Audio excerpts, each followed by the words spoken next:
Courtney Moore was usually at the Orange Valley Mall on the weekend, and it was usually busy. But on the last Sunday in May, it was absolutely packed. People streamed around her outside the mall's main entrance, where she stood below a banner that read, "Hands Across America." Courtney was trying to hand out buttons, but no one seemed to notice her. Courtney's best friend, Sarah Barrett, on the other hand, didn't have any trouble getting people's attention. "Check-in for the event is right inside the main door," Sarah called out in her firm, clear voice as she handed out buttons and answered questions. Courtney had been looking forward to Hands Across America for months. Millions of people were going to hold hands in a human chain that would stretch from one end of the country to the other. The event was raising awareness of hunger and homelessness, and the money to fight them.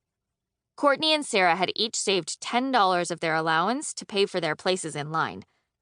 Now they both wore a white t-shirt with the Hands Across America logo, a red and blue outline of the United States with silhouettes of people holding hands from coast to coast. Sarah's mom was one of the main organizers in Orange Valley, and she'd asked Sarah and Courtney if they'd help on the day of the event. Both girls had said yes immediately. Courtney knew it was her chance to do something important, just like space explorer Crystal Starshooter. Ever since Courtney had invented the video game hero, she'd been looking for ways to be like Crystal in the real world. Crystal was brave and bold, and her mission was to make the world a better place. As Courtney offered a button to an elderly woman, she pictured herself as Crystal Starshooter, organizer of Energy Across the Galaxy, an epic event to join forces with beings throughout the universe. Crystal had created a floppy disk that would generate intergalactic energy to sustain all planets. She was delivering the last disk to the outer reaches of the cosmos. On her signal, all the disks would activate, connecting power and assuring that all life forms would have the energy they needed to feed their populations. "It's time!" Crystal Starshooter announced over the Galacticum. "Raise your disks in 3, 2... Courtney? Courtney!" It was Sarah. "Didn't you hear the announcement? It's time to get in line."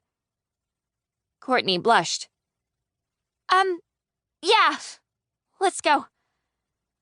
Courtney and Sarah hurried around the building and found Courtney's family at their meeting spot outside the entrance to JCPenney. Courtney's stepsister Tina was sitting on a curb under a tree, looking at earrings from a Claire's bag in her lap. "Did you go shopping?" Courtney asked in disbelief. "Duh," Tina sighed. "I'm not going to come to the mall and just stand around." Mike, Tina's dad, laughed. "The stores appreciate your dedication." He rolled a ball across the sidewalk to Raffi, Courtney's and Tina's 2-year-old half-brother. Courtney's mom pulled a thermos out of the basket under Raffi's stroller. "How did volunteering go?" she asked. "Are you thirsty? I have water." Courtney took a long drink, not wanting to admit that she didn't really do much to help.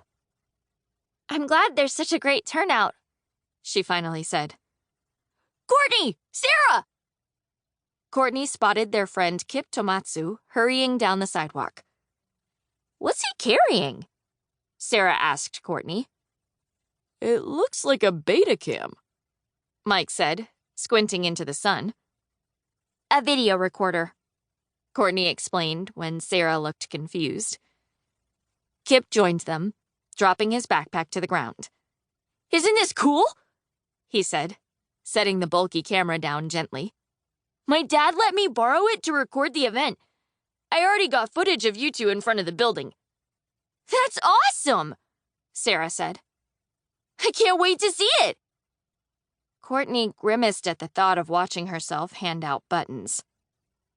Sarah's mom's voice came over a loudspeaker. She announced that it was 11:58 a.m. "We'll begin in 2 minutes. Please take the hands of the people beside you." As Courtney took Sarah's and Raffi's hands, she couldn't help but think about her dad. He'd planned to be there, but something had come up at work. Dad had gotten a new job at the beginning of the year, and now lived 3 hours away. It wasn't as easy for him to just meet Courtney at the mall anymore. Courtney was sad that he wasn't standing next to her.